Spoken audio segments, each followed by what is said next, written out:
Assalamualaikum warahmatullahi wabarakatuh. Jadi saya mengenal Pak Saidiman itu sejak tahun 1962. Pada waktu saya Mayor Taruna di Akademi Militer Jurusan Taktik di Bandung, beliau sebagai Komandan Resimen Taruna dan Mentar Pakatan Naur, termasuk salah seorang tokoh senior yang saya kagumi beliau. Tindakannya sangat tegas, disiplinnya kuat, dan dia menjadi teladan bagi teman-teman saya, terutama taruna yang pada waktu itu di bawah keasuhan beliau. Senyumnya kalau taruna mengatakan, karena beliau itu ya termasuk ditakuti. Pada waktu itu kita menyebut beliau Gojin. Gojin itu adalah tokoh DITI di Bandung Selatan yang sangat ditakuti. Jadi kalau beliau datang, Gojin itu semua kadang-kadang pada lari, pada sembunyi, kadang-kadang yang pernah terjadi pada waktu beliau berjalan dengan gagahnya, teman-teman Gojin. Banyak yang lari, ada seorang yang nggak bisa tahan ketawa. Mau ketawa, dia takut ada Pak Saidiman, terus dia pura-pura membetulkan fiter sepatu. Tapi Pak Saidiman tahu, langsung aja itu dipegang, ada apa taruna? Ketawa-ketawa. Wah, jadi itu merupakan kenangan yang cukup baik dengan Pak Saidiman. Dan saya tahun 63 masih bersama Pak Saidiman. Kemudian terakhir ketemu beliau setelah saya sudah menjadi Pati dan masih berhubungan baik dengan kami, dan beliau pernah mengundang kami di kediaman beliau berdiskusi dan sangat bagus, dan sampai sekarang dia termasuk tokoh-tokoh yang dipandang di mata masyarakat, baik di militer ataupun non militer. Itu pada saat saya menjadi taruna di Akademi Seni Angkatan Darat. Jadi saya waktu itu sudah berpangkat Sersan Mayor 2, itu tingkat 4 itu. Kemudian sampai saya dilantik menjadi Letnan 2, Pak Saidiman ditugaskan di Akademi Seni. Waktu itu beliau sebagai Resimen Komandan Taruna dan Mentar Taruna. Jadi waktu saya sudah hampir tamat, Bapak masuk. Sehingga akhirnya pada saat saya tamat perwira Letnan 2, saya itu paling cepat kawin. Ya. Saya menikah, Pak Saidiman lah yang menghadiri, Resimen Komandan yang menghadiri saya, taruna pertama yang menikah. Wah, bukan main itu bagi saya. Dalam hidup saya itu tercatat sebagai kenangan hidup yang luar biasa. Dihadiri oleh seorang komandan resimen yang orangnya saya tahu bukan main. Pak Saidiman itu adalah orang yang menurut saya orang yang perfect, ya, orang yang utuh gitu ya, terutama terbaca dari semangatnya. Beliau itu berbicara juga nadanya itu ya tegas, isinya juga korek, ya, dan disiplinnya itu wah luar biasa itu. Jadi saya bangga sebagai perwira taruna senior yang mau keluar sampai saya menjadi letnan, ditunggu Pak Saidiman. Sampai saya kawin pun saya kenal ya Pak Saidiman. Itu saya catat dalam hidup saya jadikan motivasi.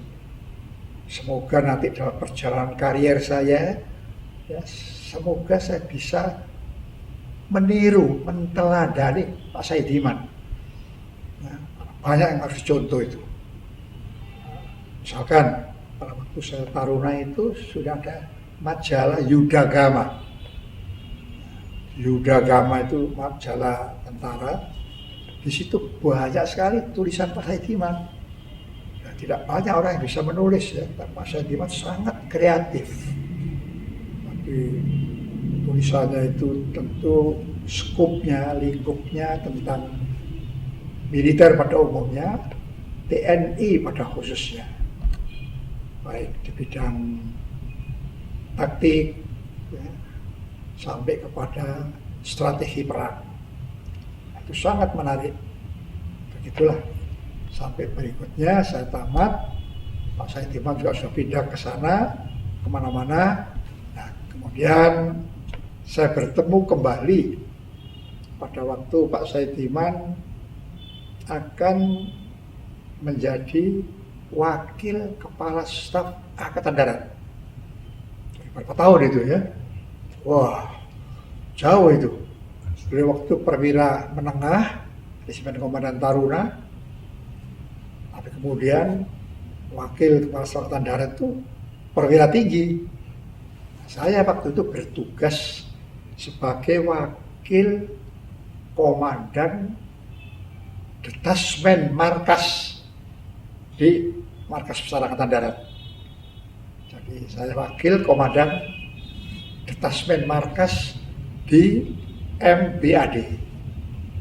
Nah, beliau dilantik menjadi Wakasat dan kok saya yang ditunjuk itu oleh panitia menjadi komandan pasukan upacaranya itu. Nah itu kenangan lagi bagi saya. Pak Saidiman menjadi wakil kepala staf Angkatan Darat, saya ditunjuk. Waktu itu saya sebagai ya masih letnan kolonel saya. Ya, letnan kolonel disuat untuk menjadi komandan upacara. Demikianlah sampai berikut saya akhirnya menjadi perwira Paban namanya. Paban, perwira yang diperbantukan di SWAT operasi, di staf operasi Angkatan Darat.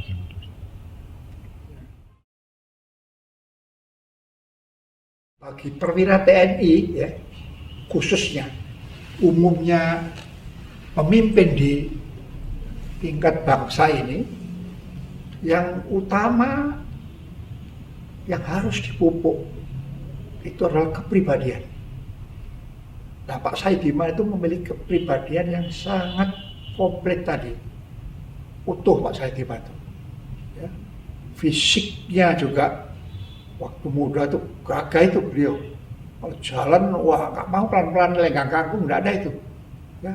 Pakaiannya pun korek, fisik ya, fisiknya itu syarat militer, fisik harus baik. Tetapi mentally, ya, mentally itu teruji Pak Saidiman.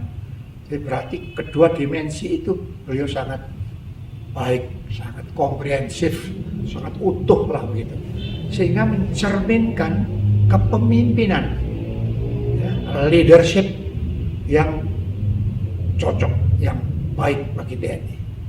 Dan saya sangat ya mencontoh beliau. Karena leadership itu yang menentukan sesuatu tugas bisa terlaksana dengan baik.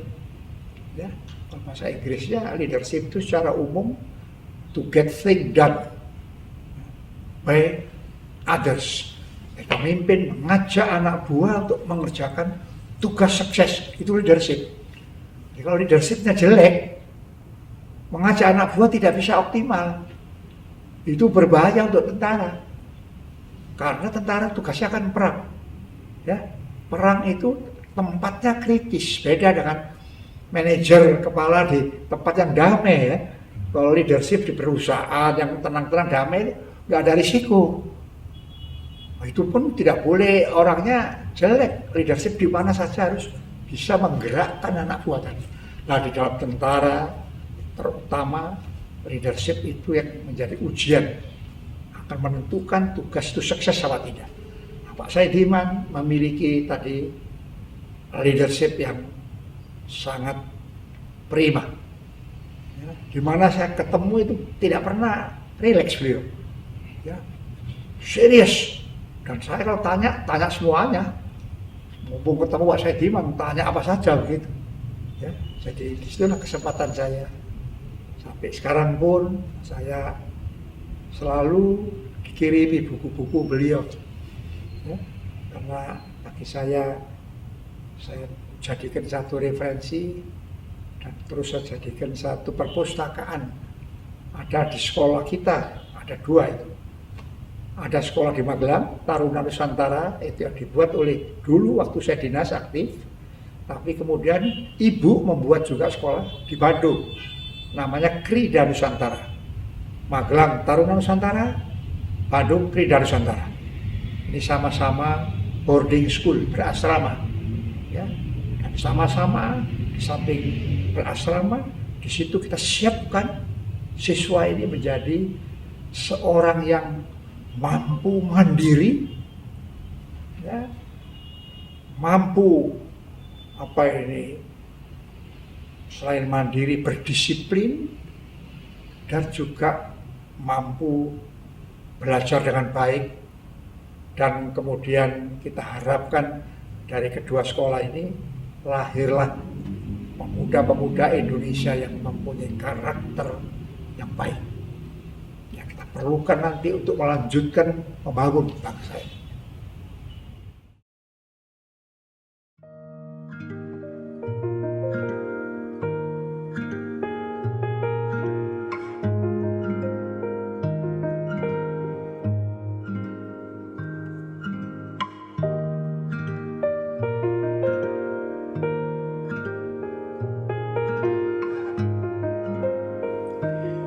Ini sekarang saya sudah di akhir dari uraian saya ini, dan saya akan menutup uraian saya dengan seperti suatu doa.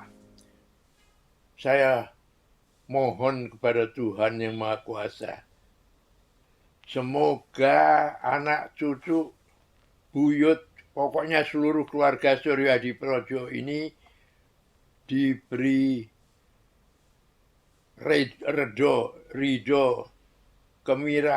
kemurahan dan kekuatan untuk menjalankan kehidupan, untuk menjadi manusia-manusia yang baik, untuk menjadi manusia-manusia yang baik. Apa itu manusia yang baik? Manusia yang baik buat saya adalah manusia yang selalu mengusahakan yang terbaik dalam hidupnya. Mengusahakan yang terbaik bagi hidupnya itu bukan hanya bagi dirinya, tapi juga bagi lingkungannya, bagi masyarakatnya, bagi negara dan bangsanya. Jadi seperti dididik sebagai manusia Pancasila, harapan saya anak, menantu, cucu, buyut, pokoknya seluruh keluarga Suryo Hadiprojo itu menjadi manusia-manusia Pancasila yang senantiasa mengutamakan kebersamaan dan tidak menjadi sumber pertikaian, melainkan justru sumber perbaikan, sumber perdamaian. Dan kalau ada pertikaian justru berusaha untuk mengakhiri pertikaian itu. Manusia-manusia yang berusaha menghasilkan yang terbaik, jadi manusia-manusia yang berukuran pada, yang berkriteria pada kualitas apapun yang dilakukan. Tidak peduli pekerjaan yang nampaknya remeh, umpama saja nyapu rumah, itu semua hendaknya diusahakan menghasilkan yang terbaik. Nah, inilah harapan saya. Dan dengan demikian, harapan saya, keluarga Suryo Hadiprojo, anak-anak saya, mantu saya, cucu saya, buyut saya, selanjutnya, selama masih ada keluarga Suryo Hadiprojo, harapan saya, mereka senantiasa menjadi pengabdi bangsa yang bersifat pejuang, bukan bersifat pecundang. Artinya mereka jangan jadi orang-orang, manusia-manusia yang lekas pesimis, yang lekas putus asa. Karena sebagai manusia Pancasila, mereka harus ada keyakinan bahwa Tuhan itu selalu beserta kita kalau kita berniat yang baik dan kemudian berikhtiar yang baik. Jadi karena itu harapan saya, anak cucu saya, buyut saya, keluarga Suryo Hadi Praja ini menjadi manusia-manusia yang mempunyai pengabdian yang penuh sebagai pejuang kepada negara dan bangsa, menghasilkan yang terbaik untuk negara dan bangsa. Ini harapan saya yang pertama, dan saya yakin bahwa anak saya yang telah mendahului kita yaitu Adwin dan Ria, di dalam hidupnya tidak banyak beda dengan apa yang saya harapkan. Tentu mereka sebagai manusia, jadi juga kita yang masih hidup, tentu kita tidak ada yang sempurna. Pasti ada yang kurang sempurna. Lah untuk itu, marilah kita juga saling mengingatkan. Sehingga dengan demikian, kita bisa merupakan kebersamaan, suatu kesatuan yang mengutamakan kebersamaan, yang menghasilkan yang terbaik bagi masyarakat, negara, dan bangsa. Selain itu saya berdoa pada Tuhan Yang Maha Kuasa.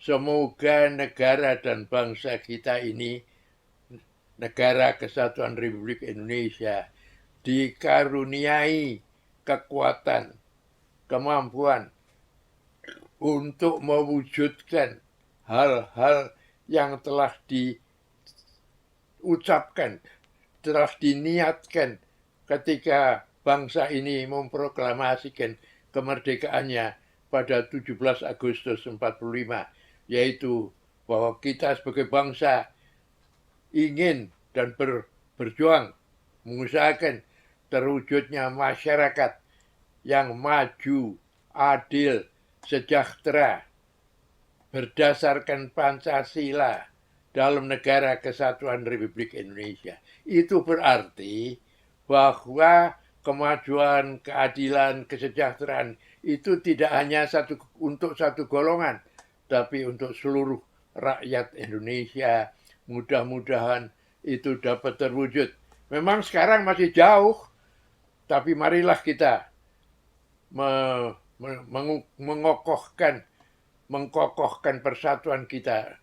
Dan dengan kebersamaan ini, mudah-mudahan pada nanti tahun 2045, ketika Republik Indonesia itu berusia 100 tahun, Republik Indonesia ini telah menjadi negara bangsa yang maju, adil, sejahtera, yang tidak kalah dari negara-negara yang lain, khususnya yang dikeliling kita. Karena pada saat sekarang ini kita masih tertinggal. Kita masih tertinggal, tidak saja tertinggal dari negara maju, kita bahkan tertinggal dari Korea Selatan, Korea yang sama-sama merdeka. Dia merdekanya 15 Agustus 45, kita 17 Agustus 45. Setelah itu dia menghadapi perang yang betul-betul hancur-hancuran. Kita juga menghadapi perang kemerdekaan, tapi kehancuran yang kita hadapi jauh tidak sehebat yang dialami Korea, yang betul-betul menjadi arena perang yang dahsyat. Tapi sekalipun begitu, kemudian setelah itu semua selesai, manusia Korea berhasil membangun negara dan bangsanya.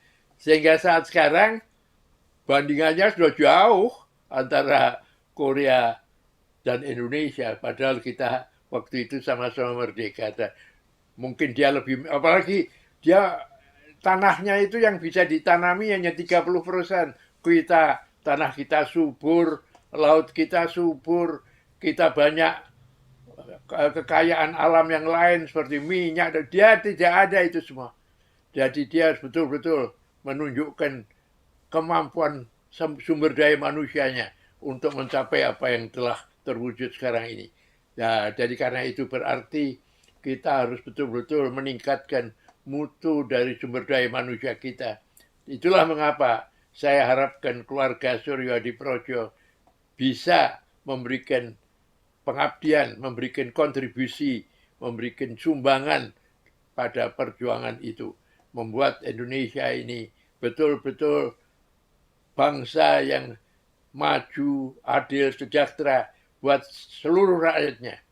Sekarang katanya 4 orang yang terkaya di Indonesia itu kekayaannya sama dengan kepemilikan dari 100 juta orang. Dia kan repot ini ya. Jadi ini harus kita semua perbaiki kalau memang kita ingin mencapai tujuan nasional kita yang kita canangkan pada waktu kita memproklamasikan kemerdekaan kita. Dan saya yakin kalau kita punya tekad yang kuat dan dengan semangat perjuangan yang tidak kenal menyerah, kita bisa mencapai itu. Apa yang bisa dicapai orang Korea, apa dicapai orang Tiongkok, orang Jepang, kita pun bisa. Dan itu semua tergantung pada kita, tergantung pada tekad kita, niat kita, semangat kita, semangat perjuangan kita. Nah itu harapan saya, ini semua akan berjalan, kita memperoleh ridho Allah, kemurahan Allah, dan kekuatan lahir batin untuk mewujudkan itu semua. Kita bisa menghasilkan pemimpin-pemimpin yang tepat untuk memimpin perjuangan kita itu. Nah inilah akhir dari uraian saya. Dan semoga uraian ini ada manfaatnya bagi keluarga saya, anak cucu saya untuk masa yang akan datang.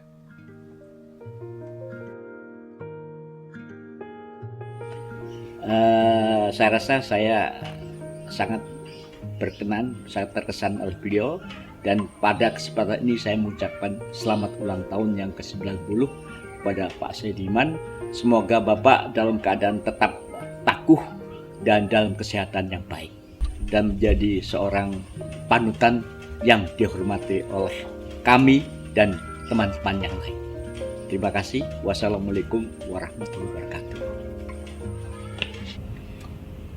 Saya selaku pribadi dan seluruh keluarga saya bersyukur sekali kepada Allah Subhanahu wa Ta'ala yang telah memberikan usia kepada Pak Saidiman sampai dapat mencapai 90 tahun. Tidak gampang itu ya, terutama untuk manusia zaman sekarang ini. Banyak hambatan, banyak kendala ya. Tapi Pak Saidiman diberikan umur panjang. Untuk ini pertama saya ucapkan selamat berulang tahun yang ke-90. Semoga kiranya Allah Subhanahu wa Ta'ala akan senantiasa memberikan kesehatan lahir batin kepada Bapak Saidiman dan diberikan umur panjang, karena beliau ini sangat kita perlukan ya, sampai umur kapanpun Pak Saidiman itu produktif. Jadi harapan kita ya, semoga Pak Saidiman tetap menjadi teladan bagi kita semua, baik keluarga, masyarakat, TNI khususnya, dan generasi muda pada umumnya. Demikianlah harapan saya. Semoga Allah sekali lagi memberkati, meridhoi, dan senantiasa melindungi Bapak Saidiman. Terima kasih.